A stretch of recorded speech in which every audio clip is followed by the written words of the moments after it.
Remember when Donald Trump told us we were going to get tired of winning eventually? Well, I don't know when that day is going to come. I don't know when that day is going to come with Donald Trump because it seems like him personally, he's tired of losing. And he made that very clear when he lashed out and directly attacked a reporter who asked him about a breaking story of Wall Street executives mocking Donald Trump for how quickly he is willing to bend on his tariffs, how weak and embarrassed he has been during his presidency. And of course, he had himself a little meltdown. We're going to get into it all, but before we do, if I could quickly ask you to leave a like on this video, and if you haven't already and you enjoy our channel, to hit that subscribe button. It goes a long way, and it really does mean a lot to me. Now, Donald Trump was asked this question while in the Oval Office for an event swearing in Judge Jeanine Pirro, who probably had a couple of glasses before. But before we can get into Donald Trump being asked about his tariffs, I want to start with what he had to say about Jeanine Pirro. Good as anybody I've seen. She began a career in 1975 as an assistant district attorney in Westchester County, New York, where she prosecuted violent crimes. And that was a serious prosecution. And she went after real criminals, not fake criminals like we seem to do today nowadays, people that shouldn't be prosecuted. Does Donald Trump understand that he is currently the president? I know that he decides every other day whether it's Joe Biden's economy or his economy right now, Joe Biden's stock market or his stock market. But what do you mean we're not going after real criminals now, but we used to? Does that mean Joe Biden went after the real criminals and now you aren't? You're the president. If there are problems, it's because of you. But he clearly doesn't get that, and he'll take no accountability. And that was also clear before we get into the tariffs when he was asked about the war in Ukraine. Mr. President, on Russia. Mr. President, on Russia. On Russia, Mr. President. Please. Do you believe the Russians are being disrespectful when they say that your criticisms of Putin are simply an emotional response? And do you still believe that Putin actually wants to end the war? I can't tell you that, but I'll let you know in about 2 weeks. Within 2 weeks, we're going to find out very soon.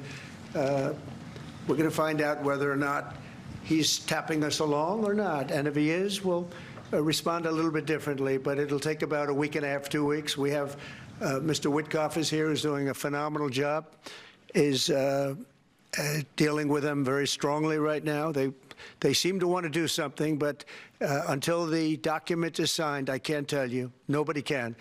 I can say this. I can say this, that I'm very disappointed at what happened a couple of nights now where people were killed in the middle of what you would call a negotiation. I'm very disappointed by that. Very, very disappointed. Yeah, please. 2 weeks away. It's always 2 weeks away. 2 weeks we'll have it done. It'll be done in 2 weeks. When are the actual 2 weeks coming? Because we were promised many 2 weeks ago. It's like 4 like 9 2 weeks ago, and Donald Trump said this. Oh, we'll have to make a saying out of that or something. But this war would be ended before you were even sworn in. And that hasn't happened. Because why? You are weak, you are ineffective, and you are incompetent. That's how the world views you. And clearly Wall Street as well, Donald, who's mocking you. And Donald Trump was asked about that and then freaked out on this reporter. Just watch the whole clip of his rambling meltdown. Mr. President, Wall Street analysts have coined a new term called the taco trade. They're saying Trump always chickens out on your tariff threats, and that's why markets are higher this week. What's your response to that? I kick out? Chicken out. Oh, isn't that nice? Chicken out. I've never heard that. You mean because I reduced China from 145% that I set down to 100 and then down to another number? And I said you have to open up your whole country. And because I gave the European Union a 50% tax tariff, and they called up and they said, please, let's meet right now. Please, let's meet right now. And I said, okay, I'll give you till July 9. I actually asked them, I said, what's the date? Because they weren't willing to meet. And after I did what I did, they said, we'll meet anytime you want. And we have an end date of July 9th. You call that chickening out? Because we have $14 trillion now invested, committed to investing when Biden didn't have practically anything. This country was dying. You know, we have the hottest country anywhere in the world. I went to Saudi Arabia. The king told me. He said, we have the hottest country in the world right now. 6 months ago, this country was stone cold dead. We had a dead country. We had a country people didn't think it was going to survive, and you ask a nasty question like that. It's called negotiation. You set a number. And if you go down, if I set a number at a ridiculous high number and I go down a little bit, a little bit, they want me to hold that number, 145% tariff. Even I said, man, that really got up. You know how it got? Because of fentanyl and many other things, and you added it up. I said, where are we now? We're at 145%. I said, whoa, that's high. That's high. They were doing no business whatsoever, and they were having a lot of problems. We were very nice to China. I don't know if they're going to be nice to us, but we were very nice to China. And in many ways, I think we really helped China tremendously because, they were having great difficulty because we were basically going cold turkey with China. We were doing no business because of the tariff, because it was so high. But I knew that. But don't ever say what you said. That's a nasty question. Go ahead. To me, that's the nastiest question. Wait a minute. Wait. Go ahead, please. If Donald Trump ever says, you asked a nasty question, you did a great job, and you're an incredible journalist, that should be an award. You should get a little placard like Donald Trump said, I asked a nasty question. Jim Acosta's got to have like 1,000 of those by now. But the fact that there is now a term, Donald Trump didn't understand when she said taco. He's like, ooh, do I get to eat? Are we having McDonald's? And he's like, well, what, they kick me? He is not only furious, not only just stewing in his own anger because he is so mad about how everyone knows he is so weak, but also as he freaks out about everyone knowing how weak he is, he demonstrates how weak he is, how out of touch, how much he's lost it. The cognitive decline is so clearly there. And again, it just continues to play out on the world stage. Donald Trump was asked again about Putin, and look what he had to say. President, you said it's having to do with Iran. We're having very good talks with Mr. President, you said yesterday that Putin is playing with fire. What will be the consequences for Russia if Russia continues to Well, I'm not going to tell you exactly, but the words speak pretty loud. We're not happy about that situation. I think we're doing very well with Iran. I think we're doing very well with Gaza, but we are doing very well with Iran, and I think we're going to see something very sensible, because there are only two outcomes. You know what the two outcomes is: a smart outcome and there's a violent outcome, and I don't think anybody wants to see the second. But I think we've made a lot of progress, and we'll see. They still have to agree to the final stages of a document, but I think you could be very well surprised what happens there, and it'll be a great thing for them. It could have a great country into the future. Yeah.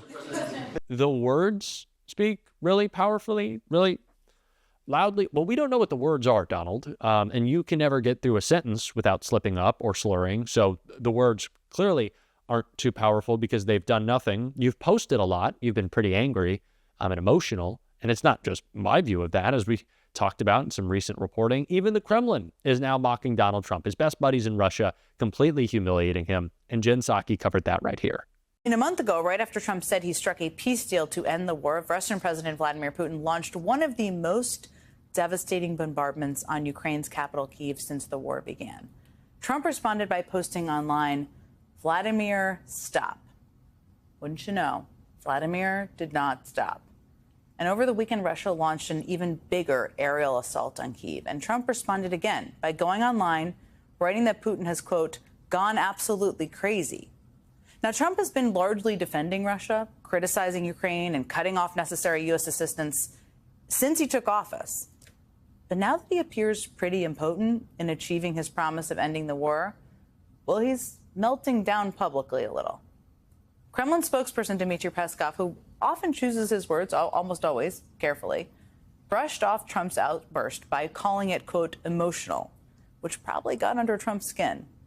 But more importantly, what's clear is that Trump doesn't have a handle on ending the war. He never did. And all of the siding with his friend Putin has only led to empowering him further. Joining me now is Susan Rice. She's the former U.S. ambassador to the United Nations and the former national security advisor to President Obama. There's so much I want to ask you about. I want to start just by asking you, I mean, you've engaged with the Russians for decades. You know who all these players are very, very well. I mentioned Peskov's statement calling Trump's response emotional. He's always thoughtful about what he says. What did you think that overall message is about? Well, Jen, it's good to be with you. I have to say, when I heard the Peskov statement, I kind of chuckled to myself, as I imagine you might have, because the calling a person emotional or their reaction emotional is a favorite put down. I've certainly heard them use it many times in the past. They particularly like to use it in a way of putting down women and calling them emotional. So the fact that Peskov referred to Trump's reaction as emotional was really designed to get under his skin, and understandably so. No question. I also chuckled a little bit. Definitely often directed at women. Trump is clearly overestimating his relationship with Putin. That's an evergreen statement, perhaps for a decade or more. I mean, Russia seems empowered in Ukraine. How do you think the Kremlin and Putin read his behavior and sort of what happens from here? Because as much as we can chuckle about Peskov's statement, this is all, of course, incredibly serious. And they seem quite empowered without the backing of the U.S. for the Ukrainians. It's deadly serious, Jen. I mean, we've just witnessed over the last several days the most intensive Russian attack on Ukrainian cities and civilians of the entire war. And Putin is doing this precisely because he knows that Trump has not been prepared to do anything to stop him. They had a phone call last week that reportedly lasted 2 hours. Trump came out of it giving a very upbeat readout.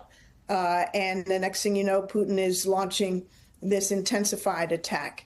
And this is all coming about, frankly, because Trump in the first instance boasted ridiculously that he could end the war in one day, and then went on to give Putin everything he could have asked for and more in terms of Ukrainian territory, no security guarantees from the U.S. for Ukraine. I know that, of course, Donald Trump is doing everything he can to destroy our country, attack the Constitution, undermine democracy. But he is also just embarrassing. Like, we can look at the small specifics, we can look at the real impact, but like every day is just embarrassing. That does mean something. Sure, being embarrassed on the world stage, being embarrassed of our president is not the worst thing. But boy, is it just so present. It is so present. We live with it every single day. You know, I talked about Mark Carney yesterday and his response to Trump's Golden Dome, and he spoke like a leader. And it's so weird to hear a head of state sometimes sound competent, because you're like, oh, how do we not have one of these right now? But we don't. And so we got to keep calling him out and demonstrating that there is still some hope left in America. We can only pray. And we're going to be doing that on this show. And if you want to support that, as always, you can hit that subscribe button, leave a like on this video. And if you stuck around to the end, you can drop a blue heart in the comments.